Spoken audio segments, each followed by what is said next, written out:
Hey, Lake Point, Pastor Michael here to get you caught up on the third week of our series, Made for More, a series in which we're doing a deep dive into the life of a man named Joseph. Now, Joseph overcame a lot of adversity early in life and grew to a position of influence and authority, resulting in him being able to save the lives of thousands, if not millions of people. However, in order to do so, there was a number of character tests he had to pass along the way. And we believe, like Joseph, that you were made for more, and that if you too pass the character test God puts in front of you, your life can have a greater influence and a lasting impact. And this week, Pastor Nate shared about the palace test. Joseph had been sold into slavery by his own brothers, and this is what we read happens next in Genesis 39, that when Joseph was taken to Egypt by the Ishmaelite traders, he was purchased by Potiphar, an Egyptian officer. Potiphar was captain of the guard of Pharaoh, the king of Egypt. So, who is Potiphar? Potiphar was the captain of the guard, the chief of police, the head of Pharaoh's personal security force. He would have been a highly trusted official in the Egyptian government. Now, back in those days, it wasn't uncommon for those serving in the royal courts to be castrated so that they would be wholly devoted to their king. As Nate shared, we're not sure if that's the case. It may have been, which might explain why Potiphar's wife was in such hot pursuit of Joseph. But that part of the story comes next week. Now, remember, Joseph is far from home. He's separated from his father. He's betrayed by his brothers, and he's surrounded by strangers at this point. His dreams appear dead. He is now just a slave. But as he goes into Potiphar's house, he makes a decision, a very important decision. Even though he is disappointed by how things have turned out, Joseph refuses to quit. Joseph could have justified having a poor attitude, but he chose not to. And we find out why in verse 2. It says this, that the Lord was with Joseph. Did you know that this is the first time that God is mentioned in the story of Joseph? It says that the Lord was actually with him. And this is the first time this phrase appears in the story, and it becomes a recurring phrase throughout the rest of the story. You see, Joseph discovered that he was not alone, that in this distant land, far from home, far from his father, far from his family, that, he realized that somebody was actually still with him, from whom he could not be separated. And that someone was God. And as such, somewhere along the way, Joseph humbled himself before the Lord. Somewhere along the way, Joseph came to realize that God was in control and he was going to humbly submit to God's leadership, even when life wasn't going at all the way he expected. In fact, look at the next few verses, because in doing so, we see that Joseph wholeheartedly applied himself to the work that was assigned him. The Lord was with Joseph, and so he succeeded in everything he did as he served in the home of his Egyptian master. So Potiphar noticed this and realized that the Lord was with Joseph, giving him success in everything he did. And this pleased Potiphar, so he soon made Joseph his personal attendant. He put him in charge of his entire household and everything he owned. From the day Joseph was put in charge of his master's household and property, the Lord began to bless Potiphar's household for Joseph's sake.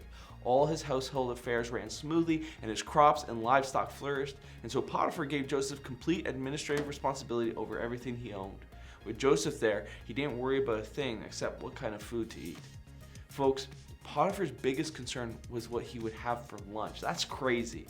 More importantly though, because Joseph did not quit, he set into motion the development of his character and the deepening of his faith, which would enable him to one day become the most effective leader in all of Egypt.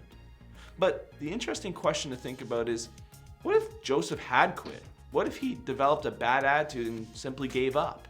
If he did so, there's a good chance he would have missed out on his destiny. He would have missed out on the unique role that God had assigned for him in the redemption of the world. And as Nate shared, the same goes for you and I. So what great work has God called you to persevere and keep working on, even though you feel like quitting? Whatever it is, know this. It's always easier to quit than to endure. It's always easier to stop and have a donut than it is to run another lap. It's always easier to stomp out of a room in anger than to stay and do the hard work of resolving conflict. Every time you quit, it shapes your character and it makes it easier to quit the next time. Strong character gets forged when you humble yourself and endure even when you feel like quitting.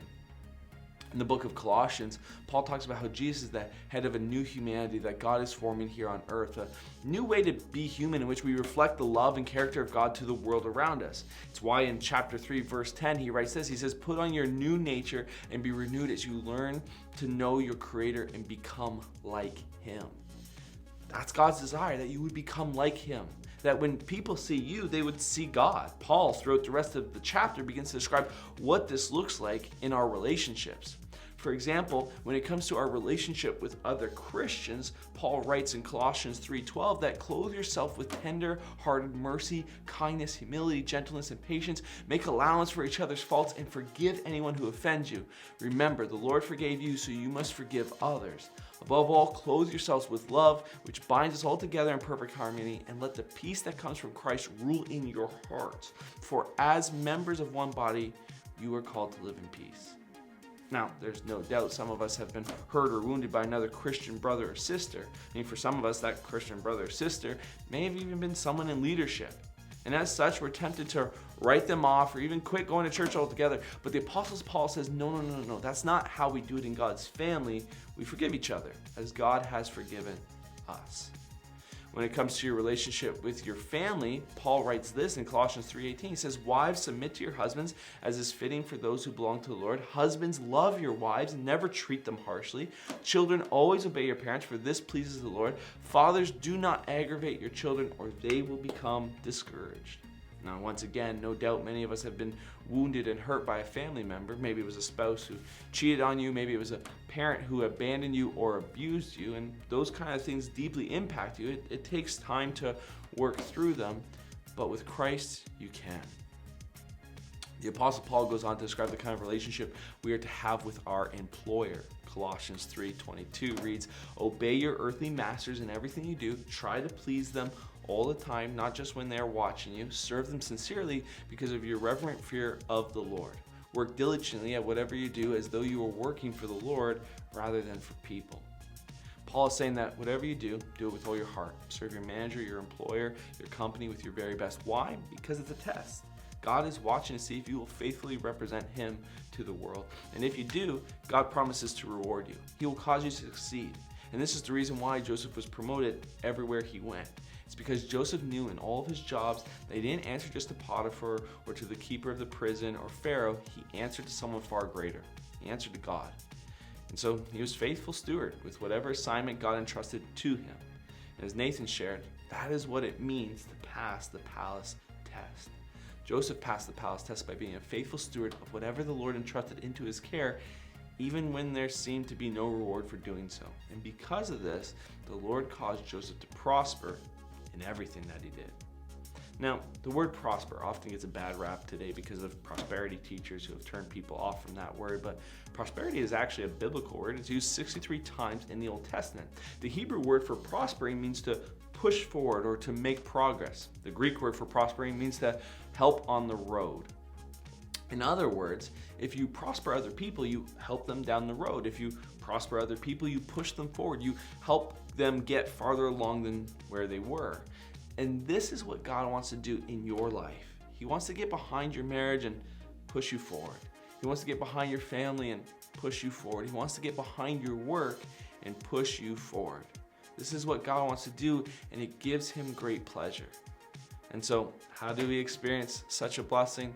We do so by serving Him faithfully in all things. Well, friends, thank you for listening. Enjoy jumping into the discussion questions. I'll see you next time. And remember, you were made for more.